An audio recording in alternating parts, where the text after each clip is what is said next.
आणि आता पाहूयात संपूर्ण दिवसभरातील महत्त्वाच्या घडामोडी अतिशय वेगवान। महाराष्ट्र कर्नाटक सीमा वाद सध्या सुप्रीम कोर्टात असून त्या ठिकाणी निर्णय येईपर्यंत दोन्ही राज्यांनी कोणताही वाद घालू नये, कोणताही दावा करू नये असे निर्देश केंद्रीय गृहमंत्री अमित शहा यांनी दिलेत। दोन्ही राज्यांमधील प्रत्येकी 3-3 अशा एकूण 6 मंत्र्यांची एक समिती तयार करावी आणि सीमा वादावर चर्चा करावी असेही निर्देश त्यांनी दिलेत। कुबाड गांधींच्या मराठी अनुवादित फ्रॅक्चर्ड फ्रीडम या पुस्तकावरून वाद निर्माण झालेला आहे। अनघा लेलेंनी अनुवादित केलेल्या पुस्तकाला साहित्य संस्कृती मंडळाचा लक्ष्मण शास्त्री जोशी पुरस्कार जाहीर झालेला होता, पण राज्य सरकारने हा पुरस्कार रद्द केलाय। पुस्तकावरती बंदी नसली तरी नक्षलवादाचे उदात्तीकरण होऊ शकत नाही असं केसरकरांनी स्पष्ट केलं आणि त्यानंतर माजी संमेलनाध्यक्ष लक्ष्मीकांत देशमुखांनी राजीनामा दिला। साहित्यिक भालचंद्र नेमाड यांनी पुन्हा एकदा बेताल बडबड केलेली आहे। पाकिस्तान चीनमध्ये अत्यंत गरीब लोक असून चीन हा आपला शत्रू नसल्याचं त्यांनी म्हटलंय। चीनी सैनिक आपल्याकडे येतात, मारामाऱ्या करतात, हेच चुकीचं आहे, मात्र आपलेही सैनिक तेच करतात असं वक्तव्य त्यांनी केलं। कायम युद्धखोरीची भाषा योग्य नाही असंही त्यांनी सांगितलंय।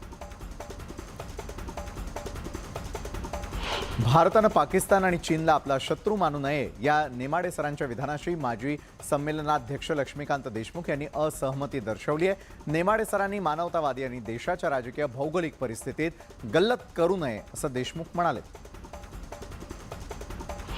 श्रद्धा वालकर हत्येसारख्या घटना पुन्हा घडू नयेत यासाठी सरकारनं आंतरधर्मीय आणि आंतरजातीय विवाहासंदर्भात समिती स्थापन केल्याची माहिती मंत्री मंगल प्रभात लोढा यांनी दिली आहे। पीडित तरुणींना तक्रार करता यावी यासाठी हेल्पलाईन नंबर सुरू करत असल्याची माहिती देखील मंगल प्रभात लोढांनी यावेळी दिली। आपण कुणाशी विवाह करावा हे ठरवण्याचा अधिकार संविधानानं दिलेला असून हे सरकार जात परंपरा घट्ट करत असल्याचा आरोप जितेंद्र आव्हाडांनी केलेला आहे। आंतरधर्मीय आणि आंतरजातीय विवाहासंदर्भातील समितीवरून त्यांनी सरकारवर जोरदार टीका केली आहे। सरकारनं समिती स्थापन केल्यानंतर त्याची मदत होणार असेल तर ही चांगली बाब असल्याची प्रतिक्रिया नीलम गोऱ्हेंनी दिली आहे। सरकारनं आंतरजातीय आणि आंतरधर्मीय विवाहाच्या पार्श्वभूमीवर स्थापन केलेल्या समितीबाबत त्या बोलत होत्या।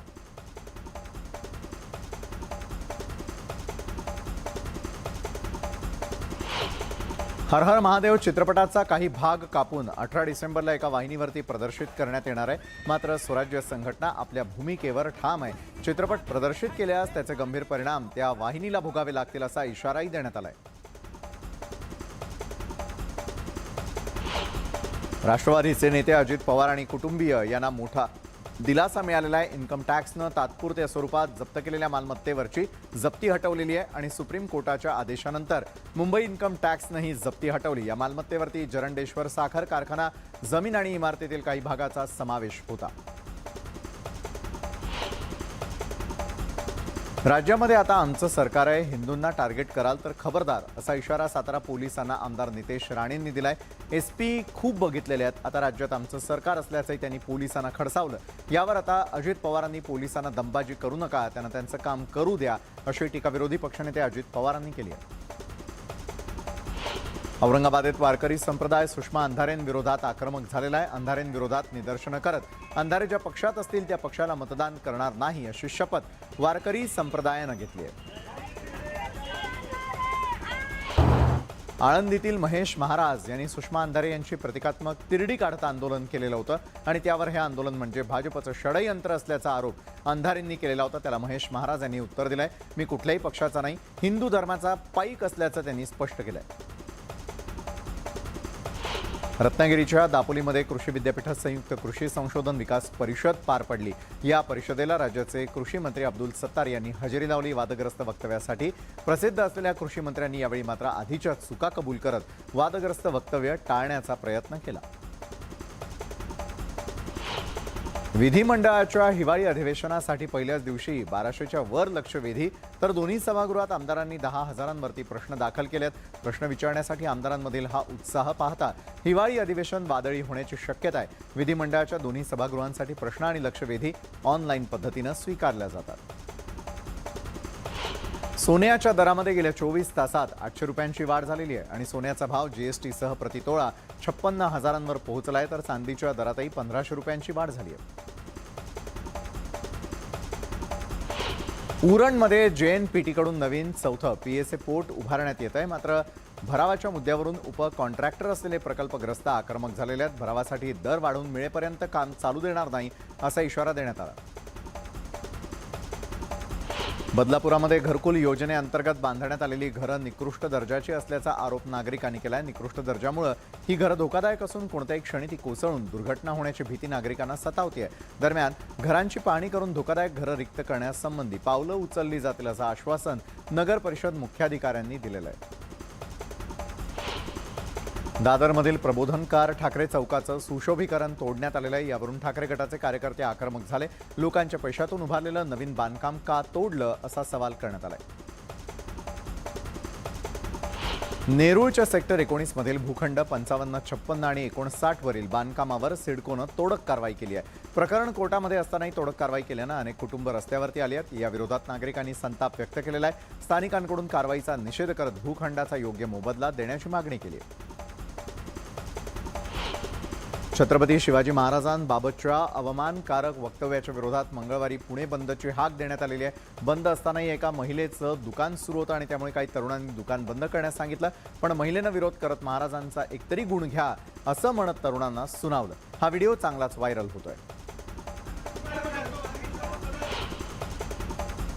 सोलापुरामध्ये पुणे सोलापूर महामार्गावरती अनधिकृतपणे दुभाजक तोडून रस्ता बनवण्यात आलाय आणि त्यामुळे महामार्गावरती अपघातांची संख्या वाढलेली आहे आणि यामुळे काहींना आपला जीवही गमवावा लागलेला असून नागरिकांकडून तत्काळ कारवाई करण्याची मागणी करण्यात येते. एसटी महामंडळाच्या बसचं विदारक वास्तव पुन्हा एकदा समोर आलेलं आहे. खेड आगारातील खेड पुणे एसटीचं एक्सेलेटर लिव्हर एका रबराच्या मदतीनं बांधण्यात आलेलं आहे. कशेडी घाटात बस उतारावरती असताना एक्सेलेटरची केबल अचानक तुटली. चालकानं वेळीच बस रस्त्याच्या कडेला उभी केल्यानं मोठा अपघात टळला. या प्रकारानंतर प्रवाशांकडून संताप व्यक्त करण्यात आला. बीड जिल्ह्यामध्ये अंतर्गत बदलीसाठी काही शिक्षकांनी बनावट दिव्यांग प्रमाणपत्र दाखल केल्याच्या आरोपावरून जिल्ह्यातील 336 शिक्षकांच्या प्रमाणपत्राच्या पडताळणीची त्या ठिकाणी करण्यात येते. तर बोगस प्रमाणपत्रधारकांवरती कठोर कारवाई करण्यात येणार आहे. वराडाच्या खासगी बसवरती दगडफेक करून 1.5 लाख रुपयांचं नुकसान केल्याची घटना बीडच्या अंबाजोगाई पंचायत समिती समोर घडली आणि या प्रकरणी 6 जणांविरोधात शहर पोलीस ठाण्यात गुन्हा नोंदवण्यात आलेला आहे. दगडफेक का केली याचं कारण अद्याप समोर आलेलं नाहीये. राज्याचे आपत्ती व्यवस्थापन मदत व पुनर्वसन प्रधान सचिव असीम गुप्ता यांनी गोंदिया जिल्हाधिकारी कार्यालयातील जिल्हा नियंत्रण कक्षाची पाहणी केली. जिल्ह्यामधील 96 गावांना पुराचा संभाव्य धोका असून स्थानिकांमध्ये त्याबाबत जनजागृती कार्यशाळा घेतली जात असल्याची माहिती देखील त्यांनी दिली. बीडच्या मांजरसुंबा घाटामध्ये दरड कोसळण्याचे प्रकार रोखण्यासाठी संरक्षण जाळी लावण्याचं काम सुरू झालंय. पावसाळ्यामध्ये दरड कोसळून या घाटात अपघातांचं प्रमाण वाढलेलं होतं आणि त्यानंतर जाळी लावण्याची मागणी जोर धरू लागली होती.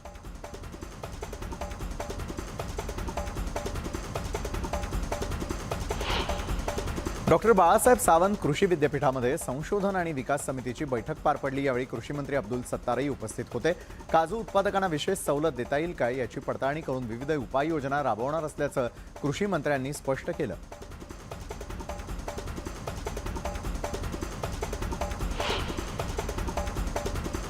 आणि बदलापूर शहरामध्ये पावसानं हजेरी लावलेली आहे. अचानक आलेल्या पावसामुळे नागरिकांची तारांबळ उडाली तर वातावरणातील बदलामुळे आरोग्याच्या समस्या निर्माण होण्याची शक्यता आहे.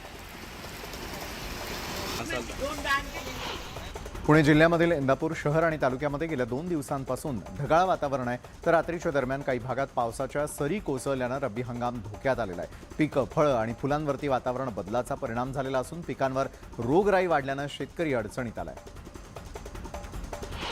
वाशिम जिल्ह्यामध्ये सलग दुसऱ्या दिवशी अवकाळी पावसानं हजेरी लावलेली आहे. जिल्ह्यामध्ये सर्वदूर ढगाळ वातावरण असून कपाशी आणि रब्बीच्या हरभरा पिकाचं नुकसान होण्याची शक्यता वर्तवण्यात येते. औरंगाबादेत एका मांत्रिकानं आपल्या तरुण मुलीची हत्या करून मृतदेह स्वयंपाकघरात पुरलेला होता. समता कॉलनी परिसरात ही धक्कादायक घटना घडलेली आहे. मांत्रिक पळून गेल्यानं घरमालकानं घर उघडलं आणि त्यानंतर हा सर्व प्रकार उघड झाला. या प्रकरणी पोलिसात गुन्हा दाखल झालेला असून अधिक तपास सुरू आहे. आईसोबत असलेल्या अनैतिक संबंधांची माहिती मिळाल्यानं संतप्त झालेल्या मुलानं आईच्या प्रियकराची भरवस्तीत हत्या केल्याची घटना नागपुरातील शांतीनगर म्हाडा कॉलनी परिसरात घडलेली आहे. पोलिसांनी या प्रकरणामध्ये 2 आरोपींना ताब्यात घेतलेलं असून त्यांनी आपल्या गुन्ह्याची कबुली दिली आहे. जालना तालुक्यामधील पीर पिंपळगाव इथे नातेवाईक मुलासोबत मुलगी न सांगता निघून गेल्यानं वडील आणि चुलत्यानं समाजात अपमान झाल्यानं मुलीला गळफास देत आत्महत्या केल्याचं सांगितलं। नंतर अंत्यविधी करून पुरावा नष्ट करण्याचा प्रयत्न केला। पोलिसांनी संतोष सरोदे, नामदेव सरोदे या संशयित आरोपींविरोधात गुन्हा दाखल केलाय। डोंबिवलीमध्ये एकानं प्रेयसीची निर्घृण हत्या केलेली आहे। कल्याण शीळ मार्गावरील टाटा श्रीहरी चाळीमध्ये ही घटना घडलेली आहे। आरोपी संदीपचं प्रेयसीशी काही कारणावरून भांडण झालं आणि त्यानंतर रागाच्या भरात ब्लेडनं प्रेयसीवरती वार केले। यात तिचा मृत्यू झाला। या घटनेनंतर आरोपी संदीपनं मानपाडा पोलिसांसमोर सरेंडर केलंय।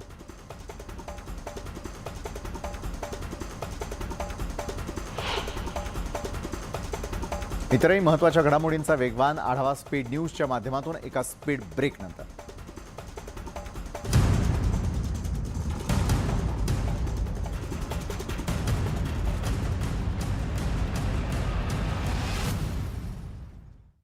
वर प्रहार केला आहे। साताऱ्याच्या पाटण इथल्या लव जिहाद विरोधी कायद्यासाठी काढलेल्या मोर्चातून उपस्थितांना त्यांनी संबोधित केलं। आता हिंदुत्ववादी सरकार असून आता असे प्रकार चालणार नाही असा सज्जड इशाराच राणेंनी दिला। तसंच राणेंनी उद्धव ठाकरेंवरही निशाणा साधताना अत्यंत आक्षेपार्ह शब्दात टीका केली। मंत्री चंद्रकांत पाटील यांच्यावर शाईफेक करण्यात आली होती आणि या प्रकरणातील तिघांना जामीन मंजूर करण्यात आला। पिंपरी चिंचवडमध्ये पोलिसांची भेदून समता दलाच्या कार्यकर्त्यांनी चंद्रकांत पाटलांवर शाईफेक केली होती।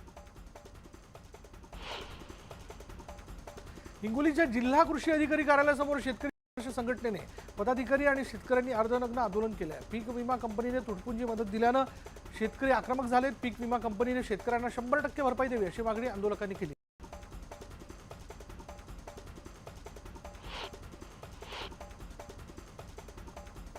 श्रद्धा वालकर हत्येसारख्या घटना पुन्हा घडू नयेत यासाठी सरकारने आंतरधर्मीय आणि आंतरजातीय विवाह संदर्भात समिती स्थापन केल्याची माहिती मंत्री मंगलप्रभात लोढा यांनी दिली आहे। पीडित तरुणींना तक्रार करता यावी यासाठी हेल्पलाईन नंबर सुरू करत असल्याची माहिती देखील मंगलप्रभात लोढा यांनी यावेळी दिली।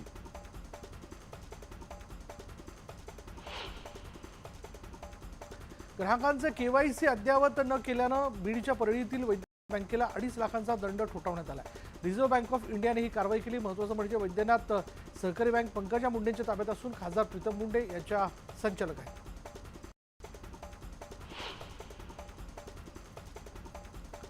कल्याण शिळी रोडवरील लोढा पलावा जंक्शन जवळील देसाई खाडीवर नवीन पुलाचं काम सुरू आहे।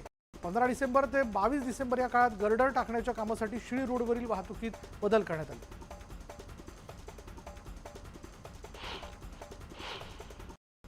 समृद्धी महामार्गावर तरुणाने हवेत गोळीबार केला असा एक व्हिडिओ व्हायरल झाला। हा व्हिडिओ खरा आहे की नाही याबद्दल माहिती समोर आलेली नाही। मात्र पाठीमागे दिसणाऱ्या बोगद्यावरून व्हिडिओ औरंगाबादच्या सावंगी भागात दिसतोय।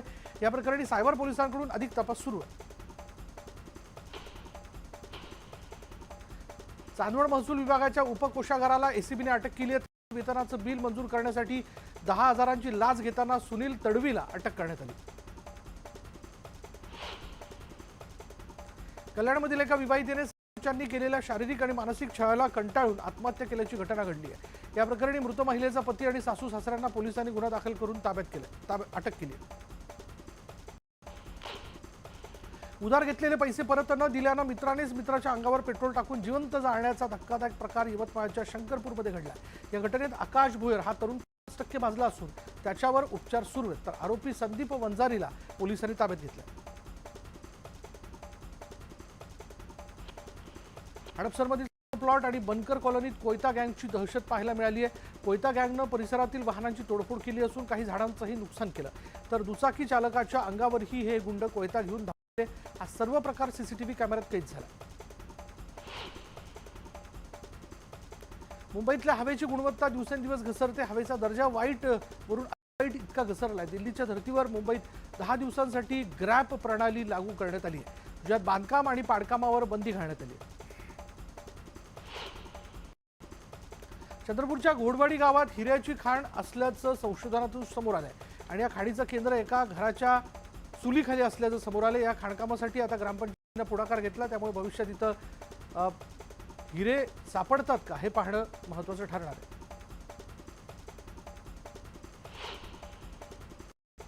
पुण्यातील माजी आमदार दिगंबर भेगडे यांचं गेल्या आठवड्यात हृदयविकाराच्या झटक्याने निधन झालं। त्यामुळे मंत्री चंद्रकांत पाटील यांनी आज दिगंबर भेगडे यांच्या कुटुंबियांची भेट घेत त्यांचं सांत्वन केलं।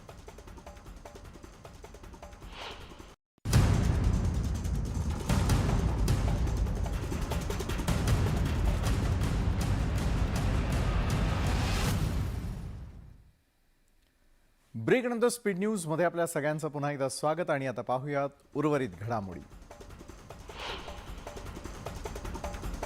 मास्टर ब्लास्टर सचिन तेंडुलकरचा लेक अर्जुन तेंडुलकरनं रणजी क्रिकेटमध्ये पदार्पणाच्या सामन्यातच शतक झळकावलं.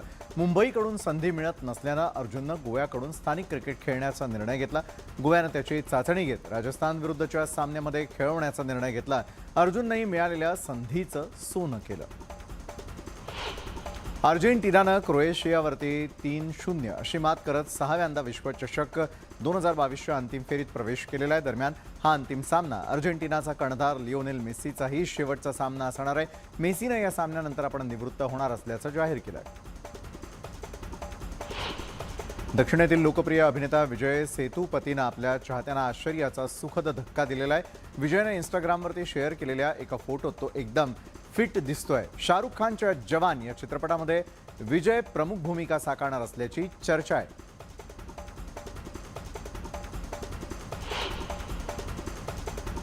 तर यात संपूर्ण दिवसभरामध्ये विविध क्षेत्रात घडलेल्या आतापर्यंतच्या अतिशय महत्त्वाच्या घडामोडी ज्यांचा आपण आढावा घेतलेला स्पीड न्यूजच्या माध्यमातून